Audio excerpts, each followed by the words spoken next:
Assalamualaikum warahmatullahi wabarakatuh. A'udzu billahi minasyaitonir rajim. Alhamdulillahi rabbil alamin. Wassalatu wassalamu ala asyrafil anbiya'i wal mursalin wa ala alihi wa sahbihi ajma'in. Allahumma anfa'na bima 'allamtana wa 'allimna ma yanfa'una wa zidna 'ilma. Subhanaka la 'ilma lana illa ma 'allamtana innaka antal alimul hakim. Allahumma Alhamdulillah, syukranillah kita dapat bertemu kembali dalam siri Tadabbur Surah Yasin berdasarkan kepada buku Al-Quran yang berhikmah. Tuan-tuan dan puan, insya-Allah dalam sesi ini kita akan mentadabbur ayat 4 dari surah Yasin. A'udzubillahi minasyaitonir rajim. Ala siratim mustaqim, yang berada di atas jalan yang lurus. Sebelumnya kita telah mentadabbur ayat 3. Innaka laminal mursalin ala siratim mustaqim. Maknanya perutusan Nabi sallallahu alaihi wasallam yang Allah tegaskan bahawa Nabi adalah sebahagian daripada para rasul. Ala siratin mustaqim, yang berada di atas jalan yang lurus. Semua para rasul Allah utuskan untuk menyampaikan ajaran. Itulah yang disebut siratul mustaqim, itu jalan yang lurus. Jadi mereka ini membawa Islam, dan Islam itulah yang dikenal sebagai jalan lurus. A'udzubillahi minasyaitonir rajim. Al-yawma akmaltu lakum dinakum wa atmamtu 'alaikum ni'mati wa raditu lakumul Islam dina. Pada hari ini telah kusempurnakan untukmu agama kamu, dan telah aku cukupkan kepadamu nikmatku, dan telah kuredai Islam itu menjadi agamamu. Surah 5, surah Al-Maidah ayat 3. Ayat tersebut menjelaskan bahawa Islam yang disyariatkan kepada Nabi kita Muhammad sallallahu alaihi wasallam yang kita anuti ini adalah Islam yang telah sempurna. Itulah bukti penyempurnaan itu disebut di dalam ayat yang kita bacakan tadi. Allah telah sempurnakan Islam itu, Allah telah sempurnakan nikmat-nikmatnya kepada kita, dan Allah redha Islam itulah sebagai dinan, sebagai cara hidup yang kita sebut sebagai agama yang Allah redai. Allah redakan Islam itu untuk kita sebagai cara hidup kita, untuk kita amalkan. Maka setelah 23 tahun Nabi sallallahu alaihi wasallam menerima Al-Quran, dan sepanjang tempoh itu Baginda sallallahu alaihi wasallam berjuang menegakkan Al-Quran sehingga akhirnya sempurnalah agama itu. Jadi kita kena melihat, bila kita melihat Islam, maka kita akan melihat di situlah Al-Quran. Kerana apa? Seluruh pengajaran Islam itu datangnya dari Al-Quran. Maka Allah turunkan Al-Quran itu bertahap-tahap selama 23 tahun dengan tujuan untuk mengukuhkan kefahaman Nabi SAW terhadap Islam. Jadi ayat itu diturunkan bertahap-tahap, sedikit demi sedikit demi sedikit, hinggalah sempurna semuanya. Mengambil masa yang panjang, 23 tahun. Itulah tempoh untuk memantapkan Al-Quran itu supaya Nabi SAW dapat menyempurnakan pengajaran Islam yang Nabi ajarkan kepada para sahabat dan umat Islam.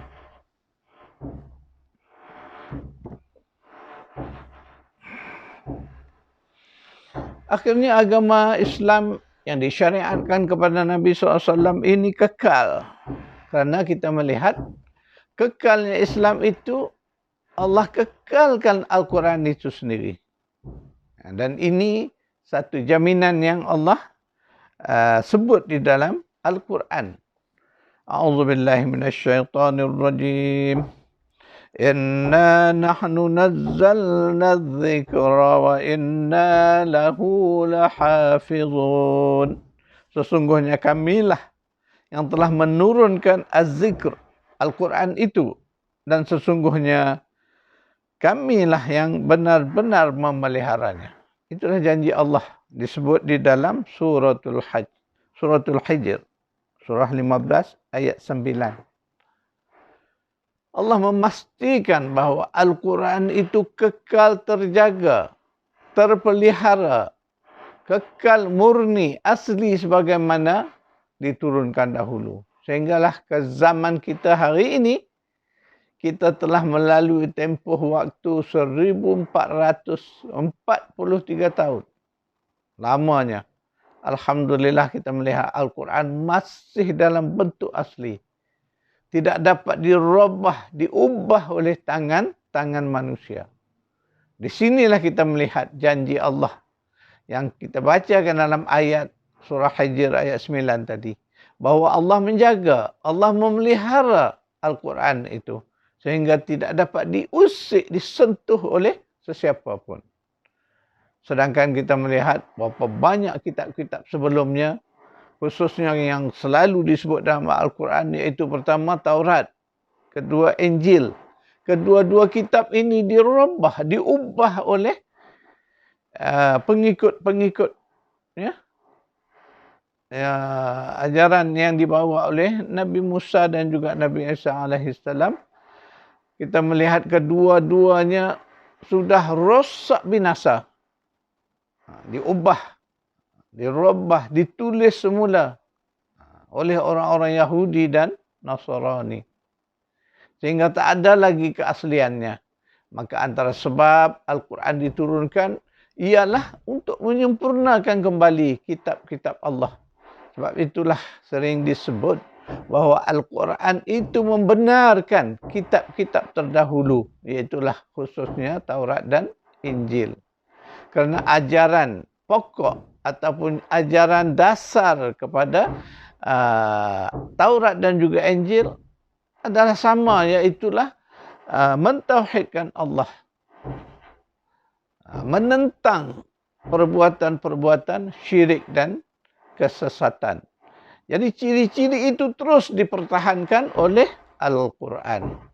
Maka Allah sempurnakan Al-Quran itu kerana ia akan menjadi kitab induk, akan menjadi kitab dasar, pegangan utama kepada seluruh umat manusia hinggalah ke hari kiamat.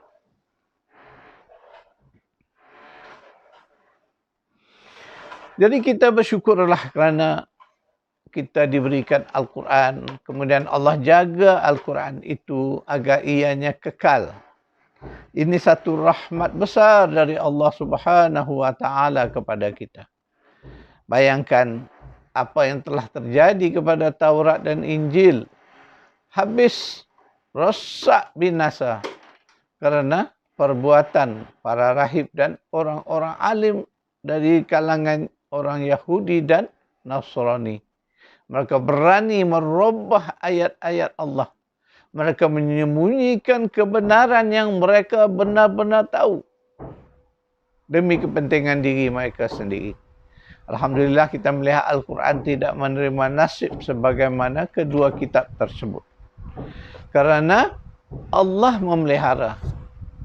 Maka marilah kita sebagai umat yang memiliki Al-Quran ini, marilah kita benar-benar menghayati Al-Quran sebagai petunjuk Allah supaya kita terus kekal berada ala siratim mustaqim, di atas jalan yang lurus. Jadi jalan lurus itu simbolik daripada kebenaran Allah. Itulah Islam yang kita anuti sebagai din kita.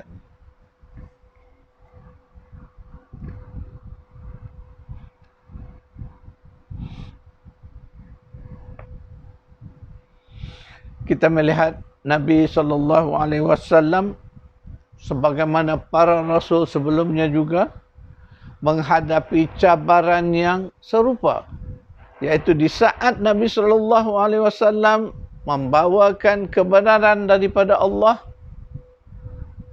baginda akan ditentang, baginda akan dibangkang oleh golongan yang tidak suka kepada Nabi SAW, tidak suka kepada kebenaran. Ya, inilah kalangan sewaktu di peringkat awal Nabi berdakwah di Makkah, kita melihat orang-orang kafir Quraisy menentang Nabi. Salah satu faktornya kerana mereka merasakan diri mereka terancam, kepentingan mereka terancam dengan datangnya Islam. Mereka terpaksa meninggalkan sembahan yang mereka warisi daripada nenek moyang mereka. Mereka terpaksa meninggalkan kebiasaan-kebiasaan buruk mereka. Ini isunya. Kenapa mereka tidak dapat menerima Islam? Hakikatnya mereka bukan tidak tahu kebaikan, kemuliaan Islam itu. Tetapi di saat mereka ini dikuasai oleh hawa nafsu, maka mereka tidak akan dapat menerima Islam. Sebagaimana saya sebutkan, bahawa datangnya Islam itu mengancam kepentingan diri mereka, mengancam kemahuan mereka untuk menurut hawa nafsu. A'udzubillahi minasyaitonirrajim. Qul innani hadani rabbi ila siratim mustaqim dinan qiyaman millata Ibrahim hanifa wa ma kana minal musyrikin. Katakanlah, sesungguhnya aku telah ditunjuki oleh Rabbku kepada jalan yang lurus, yaitu agama yang benar, millah Ibrahim yang lurus, dan Ibrahim itu bukanlah termasuk orang-orang musyrik. Surah Al-An'am, surah 6 ayat 161. Di dalam ayat tersebut kita melihat Allah menyebut tentang siratul mustaqim, jalan yang lurus. Jadi Allah memerintah Nabi supaya mengatakan bahawa sesungguhnya aku ini ditunjuki oleh Rabbku ke jalan yang lurus. Itulah Islam yang kita dapat ini, yang disebut dinan qiyaman millata Ibrahim. Mana agama Islam ini dulunya adalah millah Ibrahim. Yang disebut millah Ibrahim itu Islam itu juga. Cuma ketika disandarkan kepada Nabi Ibrahim, Al-Quran sering menyebutnya sebagai millatu Ibrahim, millah Nabi Ibrahim. Jadi millah ini juga kalau kita lihat dari sudut bahasanya, ia juga merupakan jalan hidup, cara hidup. Cuma ketika Islam disempurnakan di dalam syariat Nabi kita SAW, ia lebih dikenali sebagai dinul Islam, cara hidup Islam. Di situ saja istilahnya kita melihat kebiasaan Al-Quran menggunakan caranya begitu. Kemudian sesudah menyebut tentang millatu Ibrahim, datanglah ayat statement wa ma kana minal musyrikin. Sesungguhnya dia, Nabi Ibrahim itu bukan dari kalangan orang-orang musyrik. Jadi di sini jelas bahawa jalan lurus itu yang kita perlu faham, jalan lurus itu adalah jalan yang sangat bertentangan dengan jalan yang dianuti oleh orang-orang musyrik. Sebab itulah dinafikan bahawa Nabi Ibrahim itu bukan dari kalangan orang musyrik. Mana Nabi Ibrahim AS adalah seorang yang sangat teguh tauhidnya. Baginda berjuang mempertahankan tauhid sehingga mempertaruhkan jiwa raganya. Al-Quran menceritakan bagaimana baginda dibakar di dalam api yang marak oleh kaumnya kerana baginda telah menentang sungguh-sungguh pegangan sesat, pegangan syirik kaumnya sendiri. Itulah yang telah diceritakan oleh Al-Quran. Sekarang itu tuan-tuan perempuan, insya-Allah kita bertemu lagi pada sesi yang akan datang. A'udzubillahi minasyaitonirrajim. Allahumma rabbana atina fid dunya hasanah wa fil akhirati hasanah wa qina adzabannar. Sallallahu ala Muhammad wa ala ali Muhammad walhamdulillahi rabbil alamin.